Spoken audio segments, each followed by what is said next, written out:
À l'international, 12 jours après le lancement d'un assaut sans précédent à Koursk en Russie depuis le début de la guerre, l'armée ukrainienne renforce ses positions dans la région. Selon Volodymyr Zelensky, 82 localités et 1150 km² de terre ont été pris à la Russie ces derniers jours. Une offensive inédite qui constitue la plus grande opération militaire étrangère sur le sol russe depuis la Seconde Guerre mondiale, Geoffrey Branger. Oui, et pour l'instant, ce pari audacieux de Volodymyr Zelensky semble porter ses fruits. L'armée russe a été contrainte de faire revenir en Russie plusieurs milliers de soldats engagés sur le sol ukrainien pour contrer cette attaque inattendue.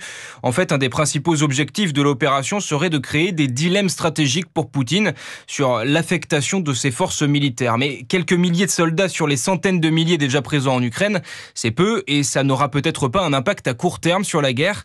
À l'inverse, cette initiative pourrait même affaiblir les défenses ukrainienne puisque Kiev aurait envoyé certaines de ses forces les plus expérimentées à Koursk et les avoir détournées de la ligne de front créer des opportunités de reprendre l'avantage pour la Russie. En réalité, la question la plus importante est de savoir combien de temps les troupes de Kiev pourront tenir parce que la stratégie derrière cette offensive, c'est aussi d'obtenir des gages territoriaux pour arriver plus fort avec plus d'arguments à la table des négociations le jour où il faudra discuter avec la Russie pour mettre fin à cette guerre. Les explications de Geoffrey Branger pour Europe 1 et à noter que l'Allemagne, deuxième plus gros fournisseur d'armes de Kiev après les États-Unis, compte réduire de moitié son budget d'aide alloué à l'Ukraine. Une baisse du soutien militaire que la chancellerie espère compenser par de nouveaux gels d'avoirs russes pour continuer de soutenir l'Ukraine.